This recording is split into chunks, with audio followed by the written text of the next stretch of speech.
अशोक गहलोत को राजस्थान के मुख्यमंत्री पद से हटवाकर सचिन पायलट का शपथ ग्रहण करवाने की बाट जो रहे कांग्रेस के नेता अब कुंठित हो रहे हैं, जिनमें पहला नंबर तो खुद सचिन पायलट का है, जिन्होंने कांग्रेस आलाकमान को यह कहकर डराने की कोशिश की कि अशोक गहलोत भी गुलाम नबी आजाद बनने वाले हैं।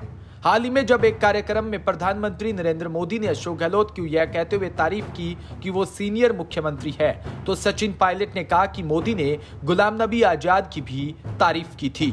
राजनीति में हर शब्द तोलकर बोलना चाहिए, जबकि इस बयान से सचिन पायलट ने अपने ही पैरों पर कुल्हाड़ी मार ली। सचिन पायलट यह उम्मीद लगाए बैठे थे कि कांग्रेस अध्यक्ष पद का चुनाव संपन्न हो जाने के बाद राजस्थान के उन 3 नेताओं पर कार्रवाई होगी, जिन्होंने 25 सितंबर को हाईकमान की ओर से बुलाई गई बैठक का बायकॉट कर समांतर बैठक बुलाई थी। इसके बाद वो यह भी मानकर चल रहे थे कि प्रियंका गांधी अपना वादा निभाने के लिए सोनिया गांधी और मल्लिकार्जुन खड़गे पर दबाव बनाएगी। उन्होंने मुख्यमंत्री बनवाने का वायदा उस समय प्रियंका गांधी ने ही किया था, जब उन्होंने अपने समर्थक विधायकों के साथ बगावत का बिगुल बजाया था। अशोक गहलोत को कांग्रेस का राष्ट्रीय अध्यक्ष बनवाकर सचिन पायलट को मुख्यमंत्री बनवाने की रणनीति भी प्रियंका गांधी की बनाई हुई थी। उस समय यह तय था कि अशोक गहलोत कांग्रेस अध्यक्ष बनेंगे, इसलिए सोनिया गांधी ने मल्लिकार्जुन खड़गे और अजय माकन को राजस्थान के मुख्यमंत्री के रूप में उनका विकल्प चुनने के लिए विधायकों की राय लेने भेजा था। आलाकमान के आदेश पर खुद अशोक गहलोत ने बैठक बुलाई थी, जिससे आलाकमान को अधिकृत करने वाला एक लाइन का प्रस्ताव पास किया जाना था, लेकिन अशोक गहलोत खेमे के 80 विधायकों ने हाईकमान की बैठक में जाने की बजाय शांति धारीवाल के घर पर समांतर बैठक बुलाकर विधानसभा से इस्तीफे देने का फैसला किया।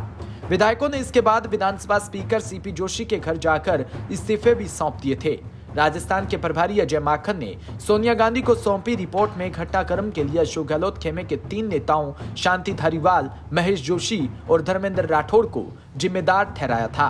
अजय माकन की इस रिपोर्ट के बाद इन 3 नेताओं को नोटिस जारी किया गया था और तीनों नेताओं ने जवाब भी दे दिया था, लेकिन आलाकमान ने मामले को ठंडे बस्ते में डाल दिया।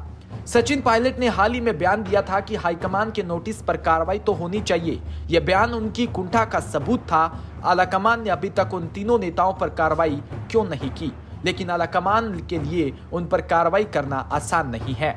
एक तो वो तीनों अशोक गहलोत के करीबी और दूसरे इन तीनों ने प्रभारी महासचिव अजय माकन पर आरोप लगाया था कि वो पर्यवेक्षक के तौर आए थे, लेकिन सचिन पायलट के पक्ष में लॉबिंग कर रहे थे। अगर हम गहराई में जाएं तो पाएंगे कि यह कॉन्फ्लिक्ट ऑफ इंटरेस्ट का मामला बनता है।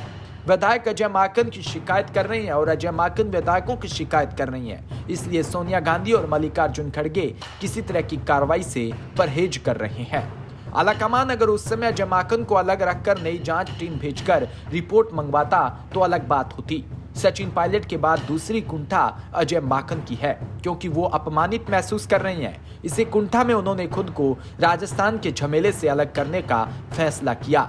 अजय माकन ने कांग्रेस अध्यक्ष मल्लिकार्जुन खड़गे को चिट्ठी लिखकर राजस्थान प्रभारी के तौर पर काम करने से मना कर दिया है। Bureau report, DPK news.